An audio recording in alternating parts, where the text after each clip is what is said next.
All right, I tried reviewing this earlier, and it was in the daylight. I thought that would be better, but it kept giving a reflection of my face. And for my first video, I'm not trying to do a face reveal. So I just want to show you what I have here. This is a 10.1 inch bin-ize radio, and it's 0.1 inch bigger than all of those 10 inches out there. If you're trying to compare and you want to just one up them, you have them by 0.1. So moving on, this is your home screen. Let me turn my lights on because this is a really cool feature. I just turned my lights on. I mean, that's an obvious feature. It pretty much should come with every radio. But we got our menu buttons here that will illuminate if you have it connected correctly. And if you look at this little car here, he also turns his lights off and on when you do it. He likes to copy us. We have widgets here. So we have the music widget. So you could plug in, say, a USB and listen to all the songs that you sat on your computer and putting them on that USB.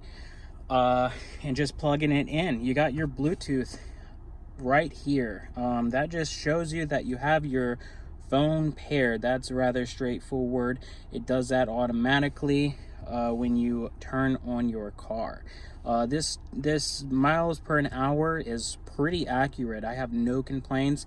My GPS is just put underneath this dash here.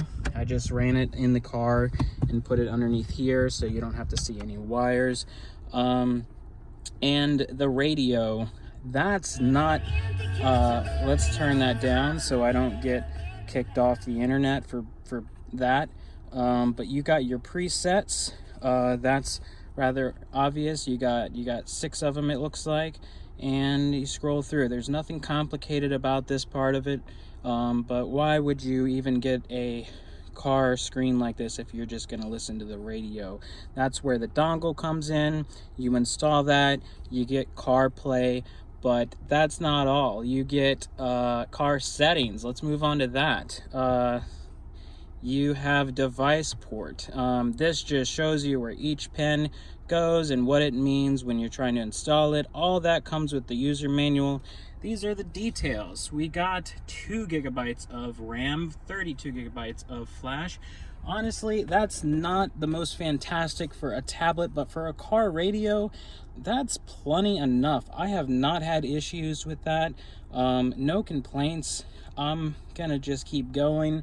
This is for those that want to control more specifics, especially if you have extra car stuff like amplifiers and other speakers in your car, and you wanna perfect that.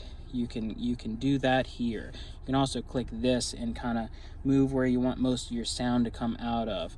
I'm just gonna keep it where it is. So if you go to volume settings, you can control how loud you want your call to be, your radio, and your default volume, I guess, when you want to turn the car on. Now you have your backlight. You know how I turn my car lights on or off and then back on? So I have it turning all the way dim when my car lights are on, so it's not blinding me and you know, trying to mess with me while I'm driving or anything like that. So it automatically does that. And I can actually see in the daytime too, so that's good. It comes with 2 navigation apps. This one I'm probably going to delete if I can. It doesn't actually seem to work in the United States, and I don't plan on driving this car through any kind of high water. We have maps from the Google Maps. I just keep it at that, and that works great. We have GPS detection. Now, if you want to give somebody your exact coordinates, this will allow that to happen easily. So if you have any need for that. Steering learn. I don't have steering learn set up. However, it is supposed to be pretty easy when you do get those wires connected. I just didn't connect the wires yet.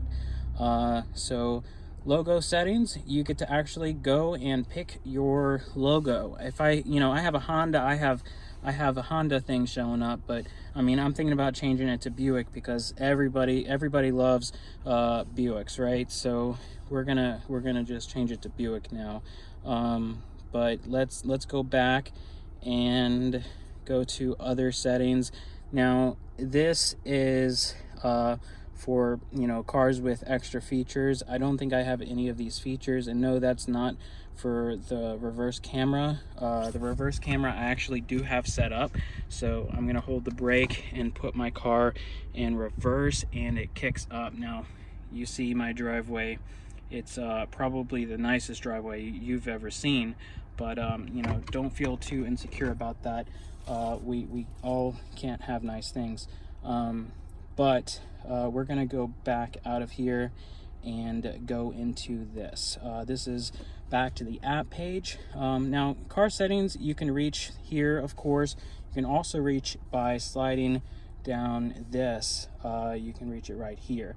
Now, you know, it's something you might want to go into, you know, here and there to you know, restart your device. Actually, that's something I want to get back to. If you type in the passcode, it's all 8s, just 4 8s, and click OK, and here's your reboot button. You know, if you've ever owned a computer or anything that plugs in every now and then, you got to reboot it. That's just how things work. So you might need to do that. I had to make my backup camera work, so I had to change my resolution setting by clicking that, and that fixed it. Before that, it was just super blurry. But as far as this video here, I didn't cover that earlier. That is just if you put videos on that flash drive, you were just plug in the back of it or in the cable. You do have 2 USB ports on this device. So back to the app page. We have this is Phone Link. Now, Phone Link is something that it comes with, and you can click on this. It will mirror your phone. Now, honestly, I have not really gotten much use out of that because it's super freezy and I can't play a video on it. I just don't use that. I don't think it's that great. But you got your Google Maps down there at the bottom. By the way, I know this is everywhere, but I'm just trying to make sure and cover every detail. But yeah, Google Maps, if you don't want to use the CarPlay feature, if you just have an Android and you want to use this, you know, that works great. There's no problems with that. So back to this, we got YouTube. Now, I sometimes, you know, you just want to get away from the wife and the kids, and you got to sleep in your car all night, and you want to watch YouTube. Or it doesn't matter when you watch it. Actually, you could watch it in any event, even if you're well, let's just leave it at that. You could watch it at all times. This is just essentially a tablet put on your car. This is what makes this so great, because this is what makes it different than any other car radio or any just standard car radio, those ones you pay $1,000 for and it just has limited features. You could just download whatever you want. I mean, just this is just a tablet on a car, so you have the ability to download whatever you want to download and just go on with your life. Aside from that, you have a browser. I mean, obviously you're gonna have a browser if you want to go to Facebook or whatever. I don't know what all kinds of things you might want to do in your browser, but we're just gonna close all of those apps and just move on.